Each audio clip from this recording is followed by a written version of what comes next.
si Mai Salazar, hatid sa inyo ang mga pinakamainit na balita sa bansa dito sa News Force. Para sa ulo ng mga balita, Representative Ace Barbers nais paimbestigahan sa NBI ang mga vlogger na gumagawa ng malisyosong content ukol sa Quadcom. 31 katutubo na lason sa pagkain ng pawikan. Pilipinas at UAE lumagda ng kasunduan para sa energy transition. Aplikasyon para sa PUV Special Permits magbubukas ngayong Disyembre. Pagsagot ng survey kapalit ng Christmas gift, itinuring peke ng DSWD. Jose Marichan tampok sa Going Home to Christmas musical tour. Patas at pantay na balita, komprehensibong ulat para sa pulso ng masa. Ito ang News Force. Representative Barbers humingi ng tulong ng NBI laban sa bayanang vloggers na naninira sa Quadcom. Yan ang balitang tinutukan ni Jade Buhoy.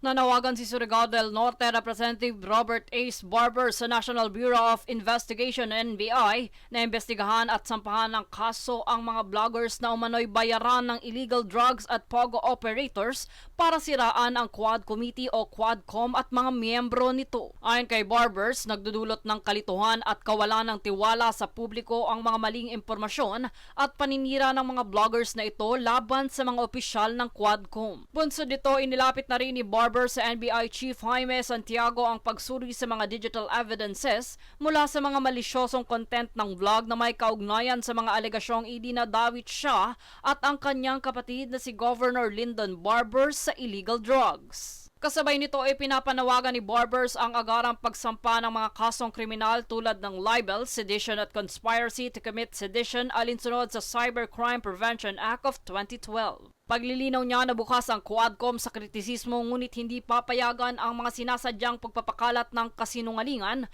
laban sa kanilang mga miyembro. Jade Buhoy, nag-uulat para sa One Media Network. Umarangkada na ngayong araw ang kampanya ng Commission on Elections o COMELEC na nationwide voter education bilang paghahanda sa 2025 national, local at BARM elections. Bahagi ng ilulunsad sa roadshow ang pagdedemo kung paano gamitin ang automated counting machines o ACMs upang maging pamilyar ang mga botante sa paggamit nito. Magtatagal ang naturang roadshow hanggang sa katapusan ng Enero sa susunod na taon.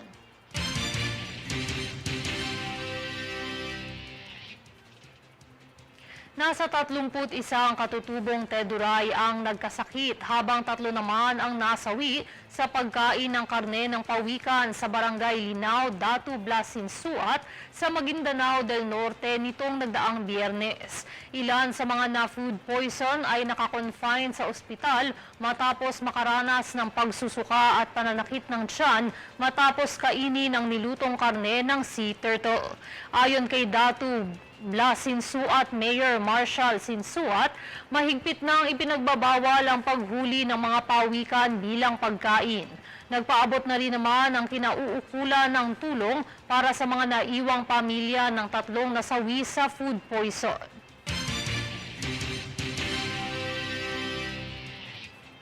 Inilikas ang mga residente sa Barangay Bulabog, West District, Sorsogon City matapos na tumaas ang lebel ng tubig dito dahil sa hindi paawat na pagbuhos ng ulan. Gayon din sa Barangay Gimaloto na tila pati paaralan sa barangay ay pinasok na rin ng tubig baha. Isinagawa naman ang paglilinis sa ilang mga barangay ng Karamoran at Viga sa Catanduanes matapos na maganap dito ang landslide na dulot ng walang humpay na pag-ulan.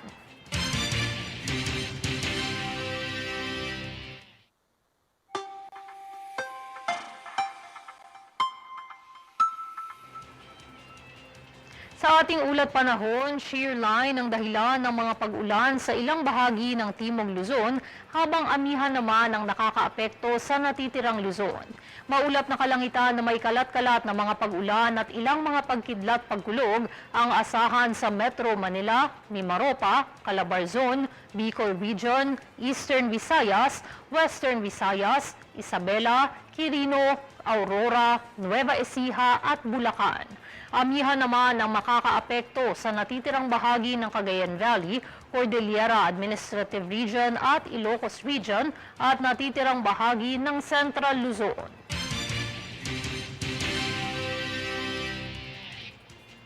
Susunod sa News Force. Flu vaccine target ibakuna sa 30,000 na senior citizens sa Bacoor bago matapos ang taon.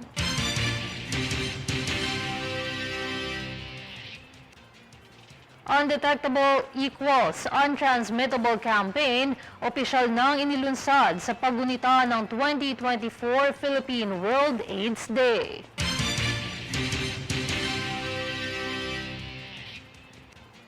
Pilipinas at UAE lumagda ng kasunduan para sa energy transition.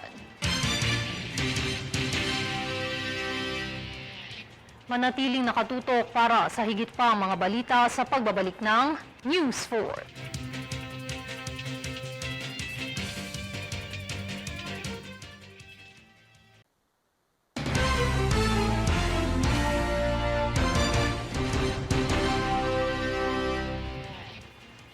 Nilagdaan ng Pilipinas at United Arab Emirates ang Memorandum of Understanding o MOU upang magkaisa sa pagpapalawak ng energy transition. Sakop ng naturang MOU ang pagtutulungan ng mga bansa, partikular sa renewable energy, liquefied natural gas bilang transition fuel, power generation transmission at distribution system, nuclear energy, energy efficiency and conservation, at mga alternatibong langis at makabagong teknolohiya. Ayon kay DOE Secretary Rafael Lutilla, sa pamamagitan ng pamumuno ng UAE sa makabagong solusyon sa enerhiya, kasabay ng hangarin ng Pilipinas sa seguridad at pagpapanatili ng enerhiya, ang inisyatibang ito ay kayang baguhin hindi lamang ang industriya, kundi pati na rin ang buhay ng milyon-milyong Pilipino.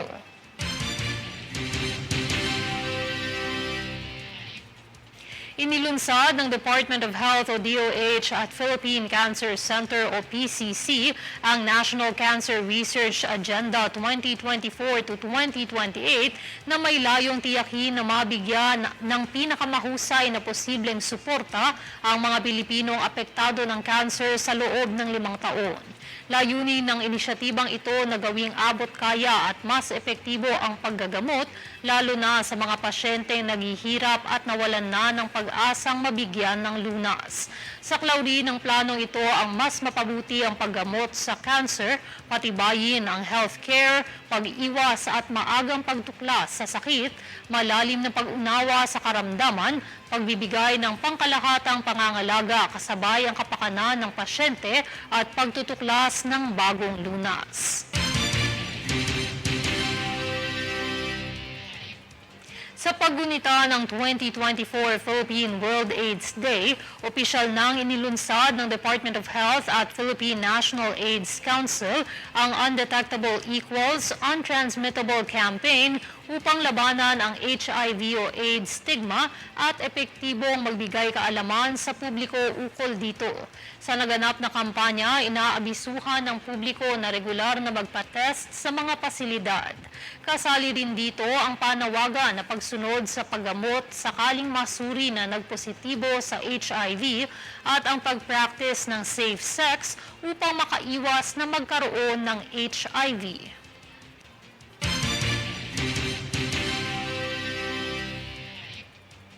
Para maprotektahan ang kalusugan ng mga senior citizen na isa sa mga vulnerable sector ng lipunan pagdating sa kalusugan, isang vaccination drive ang inilunsad ng Bacoor LGU sa pakikipagtulungan ng DOH at ng iba't ibang organisasyong medikal. Detalye sa ulat ni Princess Castro.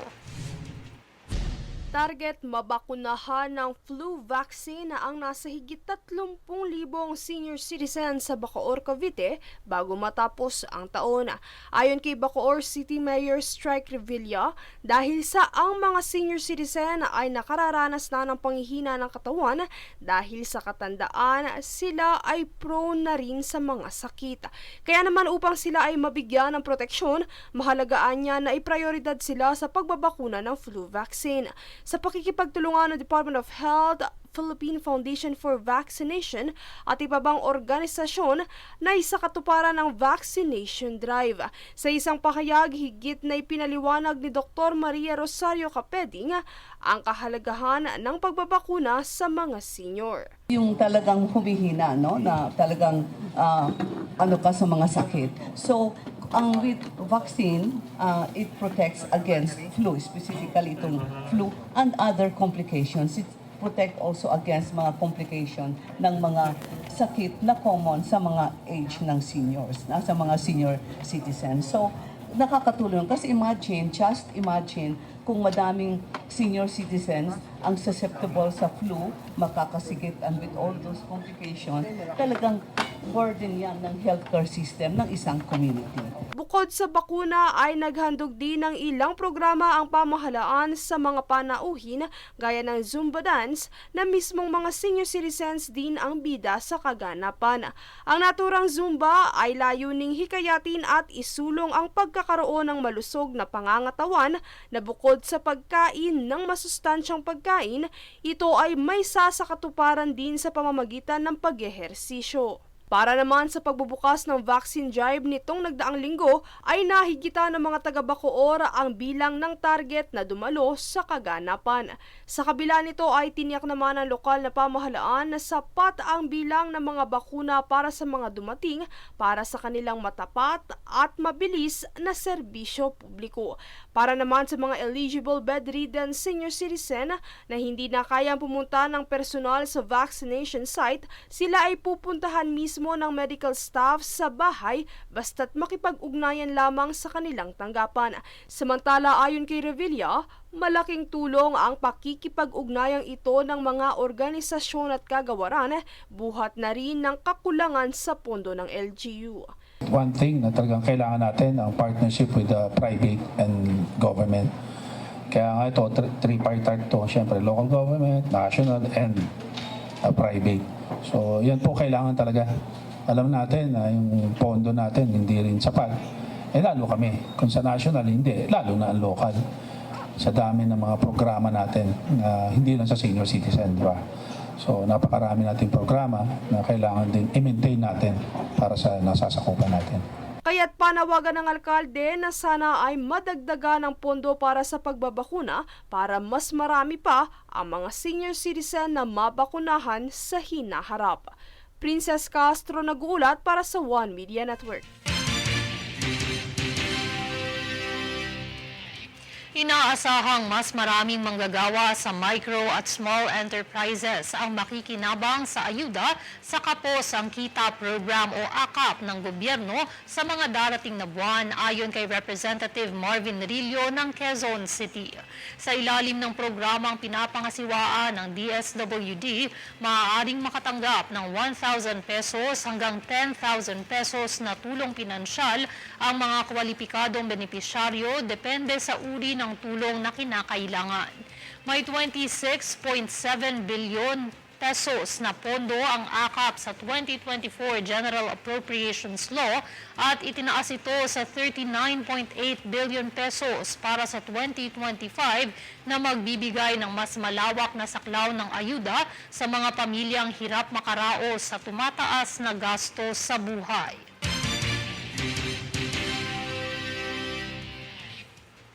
Matapos bumigay ng isang lumang box culvert sa may bahagi ng Rojas Boulevard nitong kamakailan, ay agad na nanawagan si Senator Ramon Revilla Jr. sa DPWH na tapusin ang pagsasaayos nito sa loob ng isang linggo. Narito ang ulat ni Princess Castro. Binigyan ng isang linggong palugit ni Senator Ramon Bong Revilla Jr. ang Department of Public Works and Highways o DPWH para isaayos ang bumagsak na lumang box culvert sa may bahagi ng Rojas Boulevard nitong nagdaang linggo. Ito ay matapos mamataan ng Metropolitan Manila Development Authority o MMDA na nag-collapse ang lumang box culvert na sumusuporta sa kalsada kung saan pansamantalang tinakpan ng ahensya ng orange plastic barriers ang paligid. Ito anila ay para sa kaligtasan ng mga motorista maging ng mga taong naglalakad. Bunsod nito ay kamakailang isinara na rin sa trapiko ang 2 linya sa Rojas Boulevard southbound malapit sa City of Dreams. Samantala, ayon kay Senate Committee on Public Works Chairperson Revilla, ang agarang pagtapos ng kagawaran sa naturang daan ay makatutulong upang makaiwas sa pagkakaroon ng aksidente at ng aberya sa mga motorista. Git pa ng senador na sana ay i-audit umano ng DPWH ang mga public infrastructure. Dagdag pampahayag ni Revilla, dapat ay matagal na itong na-retrofit, gayong alam na luma na ang istruktura. Bukod sa parawagan ng senador, ay agad ring nakipag-ugnayan ng MMDA sa DPWH para sa agarang pagsasaayos nito. Princess Castro nag-uulat para sa One Media Network. Uumpisahan na ng Land Transportation Franchising and Regulatory Board o LTFRB ang pagtanggap sa mga aplikasyon ng special permits ng Public Utility Vehicles o PUVs ngayong Kapaskuhan. Ang detalye sa ulat ni Daniza Lopez. Upang masiguro na sapat ang mga pampublikong sasakyan ngayong darating na Kapaskuhan, ay uumpisahan na ng Land Transportation Franchising and Regulatory Board o LTFRB ang pagtanggap sa mga aplikasyon ng special permits ng Public Utility Vehicles o PUVs. Ayon kay LTFRB Chair Attorney Teofilo Guadiz III, mag-uumpisa ito sa ika-15 ng Disyembre upang matiyak na mayroong masasakyan ang bawat biyahero ngayong holiday season. Anya, ang special permits ay valid mula ika-20 ng Disyembre hanggang ika-4 ng Enero sa bagong taon. Paalala naman ni Guadiz sa mga commuter, iwasan ang mga kolorum na sasakyan at tangkilikin lamang ang mga lehitimong pampublikong transportasyon para sa seguridad at kaligtasan. Hinimok din ito ang publiko na ipagbigay alam sa ahensya ang insidente ng overcharging, overloading at hindi pagsunod sa safety protocols ng mga operators. Daniza Lopez nag-uulat para sa One Media Network.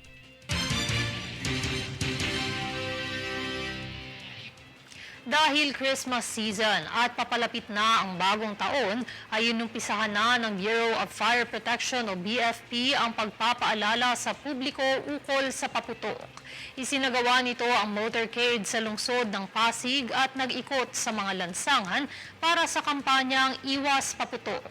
Layo nitong maiwasan ang kaso ng mga firecracker-related injury na naitatala tuwing bagong taon dahil sa mga mapanganib na paputok.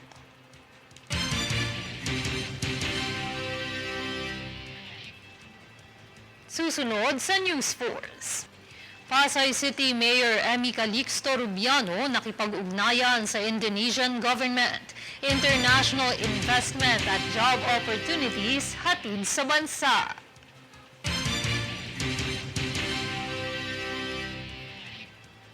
Pagsagot ng survey kapalit ng Christmas gift, itinuring na peke ng DSWD. NU Pep Squad nabawing muli ang titulo sa Season 87 ng UAAP Cheer Dance Competition. Manatiling nakatutok para sa higit pa mga balita sa pagbabalik ng News Force.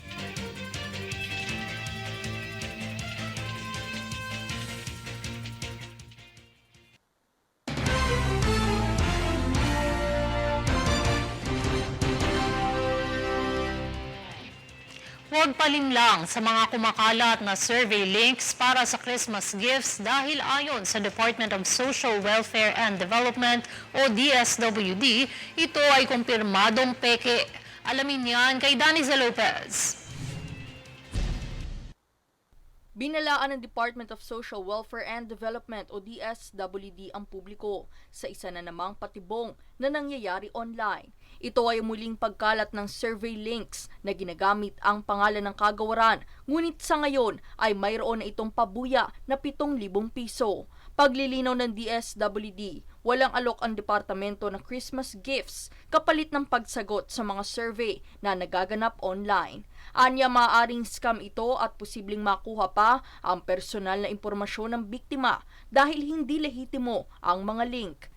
Kaya't paalala nito sa publiko, maging mapanuri at magtiwala lamang sa mga ipinapaskil ng DSWD sa opisyal nitong mga plataporma. Daniza Lopez, nag-uulat para sa One Media Network.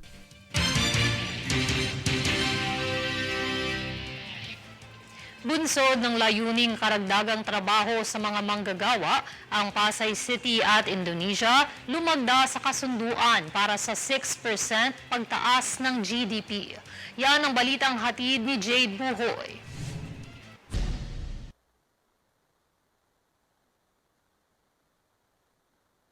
Kamakailang lumagda ng Memorandum of Understanding o MOU si Pasay City Mayor Emmy Calixto Rubiano at ang Indonesian government upang palakasin ang ugnayang pang-ekonomiya at magbukas ng libo-libong trabaho sa bansa.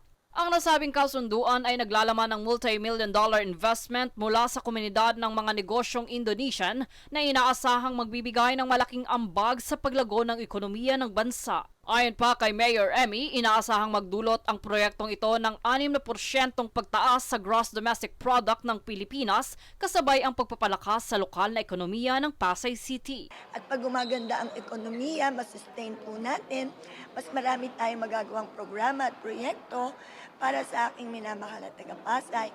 At sigurado makakatulong din sa ekonomiya, hindi lang ng Pasay, kung hindi ng bansang Pilipinas. Ang nasabing kasunduan ay nagpapakita ng pangmatagalang ugnayan sa pagitan ng Pasay City at gobyerno ng Indonesia na naglalayong magtulungan sa pagsulong ng pagmatagalang kaunlaran. Uunahin natin ang mga taga-Pasay na magkaroon ng mga job opportunities, tapos pwede rin sila makanegosyo kung ano yung mga produktong pwede nating dalahin sa Indonesia. Binigyan din ni Mayor Emmy ang halaga ng mga sustainable development practices sa nasabing kasunduan na makapagdudulot ng pangmatagalang benepisyo para sa parehong bansa. Kung ano naman ang pwede nating makuha doon na mga produkto na talagang kailangan din dito sa Pasay ay atin ding dadalhin doon at syempre mas lalaki ang negosyo dito upang kumuha rin tayo ng mga manggagawa para po mabigyan natin ng tulong ang ating mga kababayan. Bahagi nito, pinuri rin ni Indonesian Ambassador Agus Wijojo ang hakbang na ito bilang isang mahalagang pagsulong sa pagkakaisa ng dalawang pamahalaan na nagpapalakas sa kanilang kolektibong layunin na magtaguyod ng kaunlaran pang-ekonomiya. Kanila ring nilinaw na itinuturing itong isang makasaysayang tagumpay para sa mas malawak na kooperasyon ng Pilipinas at Indonesia na naglalayong mapabuti ang kalidad ng buhay ng mga Pilipino. Jade Buhoy, nag-uulat para sa One Media Network.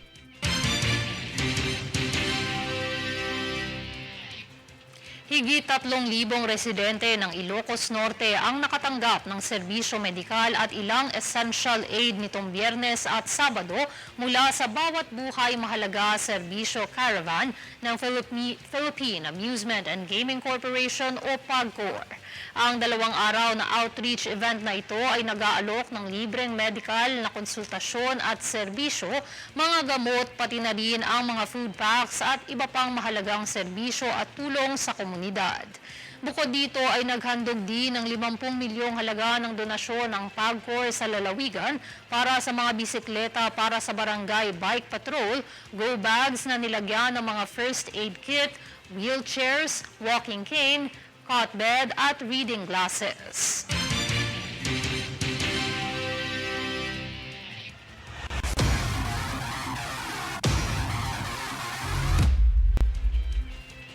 Muling naibalik ng National University Pep Squad ang kanilang trono sa cheer dance competition ng UAAP Season 87 ngayong taon.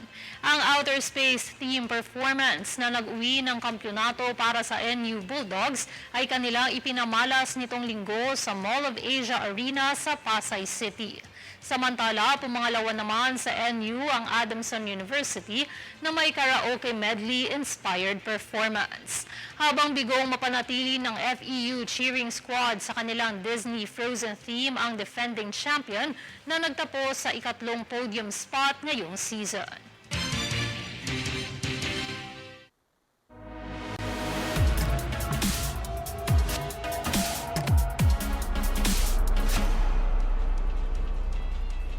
Inaanyayahan ng publiko na panoorin at tangkilikin ang pagtatanghal na handog ng Repertory Philippines na Going Home to Christmas sa musical tour na hango sa mga awitin ng tinaguriang Mr. Christmas ng Pilipinas na si Jose Marichan. Ginanap ang gala premiere ng Going Home to Christmas noong ika-29 ng Nobyembre sa Carlos P. Romulo Auditorium sa Makati kung saan naroon ang buong pamilya ng mga awit. Nagpasalamat naman ang Pilipinong mga awit sa buong produksyon at sa anyay pagbibigay buhay sa kanyang mga kanta. Nais din itong maitampok ang naturang musical show sa iba't ibang bahagi ng Pilipinas.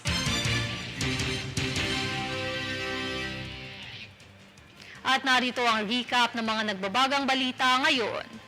Para sa ulo ng mga balita, Representative Ace Barbers nais paimbestigahan sa NBI ang mga vlogger na gumagawa ng malisyosong content ukol sa Quadcom.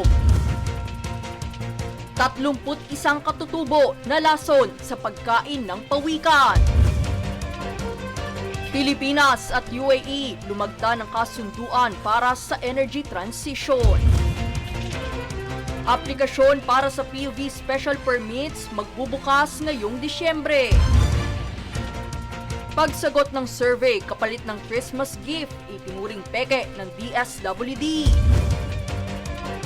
Jose Marichan tampok sa Going Home to Christmas musical tour. Patas at pantay na balita, komprehensibong ulat para sa pulso ng masa. Ito ang News Force. At yan ang pinakamainit na mga balita ngayong araw. Manatiling nakatutok sa aming mga ulat at updates sa aming Facebook page, facebook.com/OneMediaNetwork. Ako si Mai Salazar at ito ang News Force.